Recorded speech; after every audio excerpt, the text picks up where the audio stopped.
Hello po sa inyong lahat and welcome back po sa aking munting kusina. So sana samahan niyo po ako guys sa aking pagluluto ngayong araw. So let's go. So meron po ako ditong kalahati ng kalabasa and nahiwa ko na po siya sa ilang piraso and hihiwain din po natin ito sa maliliit na piraso. Ayan po guys. So ito po yung mga sangkap na ating gagamitin.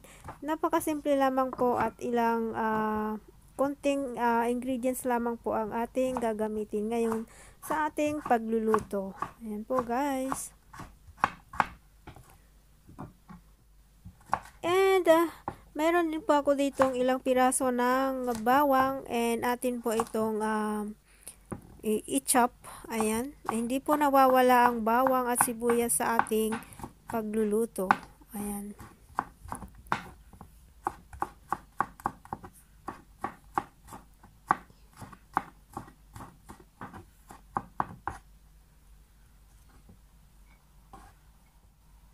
And ito na po ang ating medium size of onion. Ayan.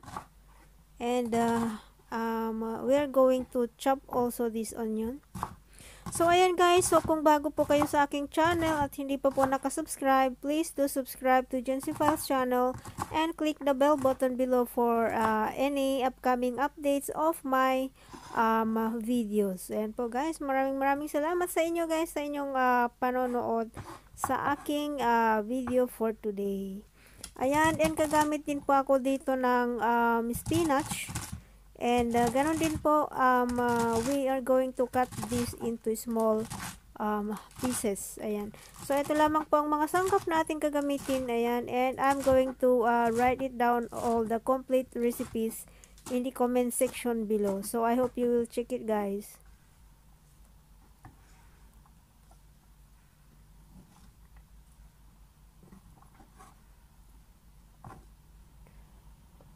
Ayan po guys, so nagpakulo po ako dito ng konting tubig and we are going to blanch first our kalabasa. I-blanch lamang po ito ng 1 minute para lumambot, palambutin natin yung ating kalabasa. Ayan po.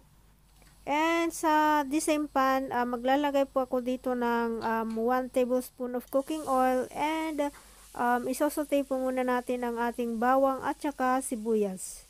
Ayan, gigisahin po lamang po ito ng ilang segundo para lumambot po siya ng konti at lumabas ang aroma ng ating bawang at sibuyas. Ayan po.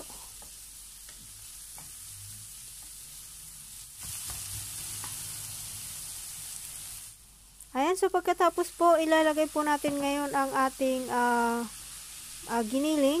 Ang gamit ko po dito is yung beef giniling. Beef meat pala yun. Ayan, and lalagyan po natin ito ng konting asin. At saka paminta. Ayan po, pandagdag lasa po ang asin at saka paminta. And saka po natin ito haluin.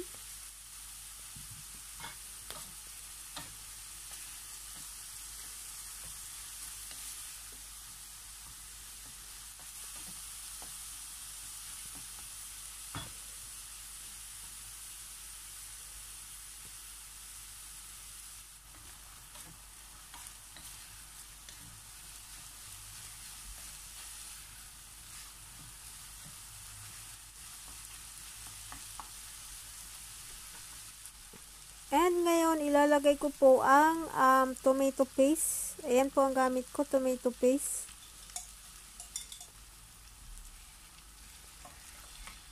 Saka po natin ito haluin and then, ayan. Haluin natin para mag-combine ang ating mga ingredients.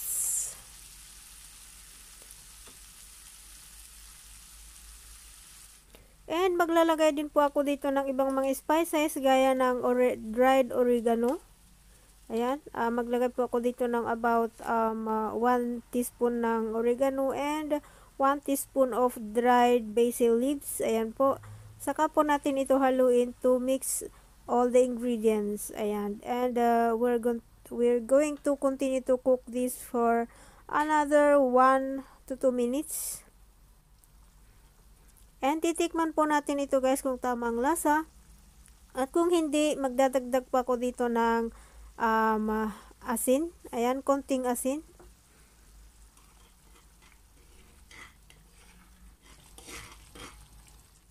Ayan guys, so after 2 minutes, ilalagay po natin ngayon ang ating kalabasa at saka yung ating spinach. Ayan. Napakadali lamang po ang ating sangkap and ang ating pagluluto.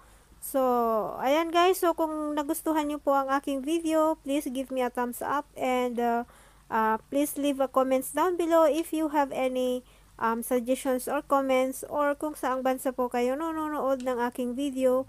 And I'm going to give you a shout out on my next vlog. Ayan po guys. So, halo-haluin lamang po natin ito hanggang sa ano. And ayan, ito na po ang ating sauce. Spinach sauce sa ating gagawing ano. Ito, gagamit din po ako dito ng lasagna. So, ang recipe po natin ngayon is lasagna. Ito po ang ating lulutuin ngayon. So, ito po ang sauce ng aking lasagna.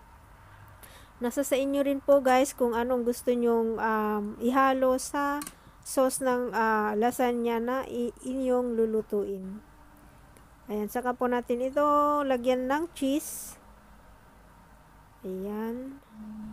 At saka natin ilagay ang ating lasagna pasta. Ayan guys. And we're going to repeat all the process hanggang malagay po natin lahat ang ating sauce. Ayan. So, gusto ko pong magpasalamat sa lahat ng nanonood, lalong-lalo po sa Team Sueno family, sa all Team Sueno officials, and sa lahat po ng nanonood ng aking video. Thank you so much guys for all your support to my channel. And of course, gusto ko lamang din pong magpasalamat sa lahat ng aking subscribers and to all my channel memberships. Maraming salamat po sa inyong lahat guys. Ayan.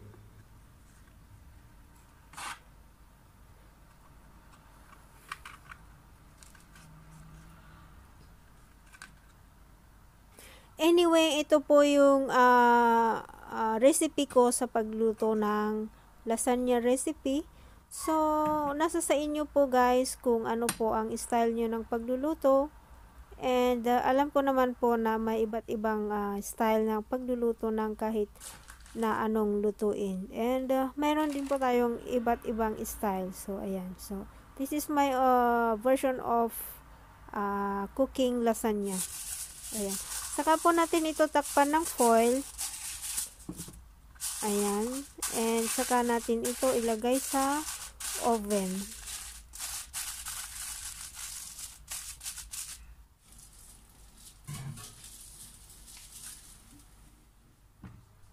So, ito na po guys. Luto na ang ating lasagna for today's vlog. So, ayan. Saka ko po ito lalagyan ng fresh chopped basil leaves. Ayan. So, it's very tasty and yummy.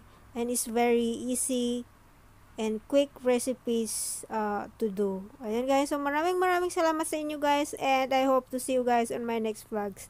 Thank you. Bye!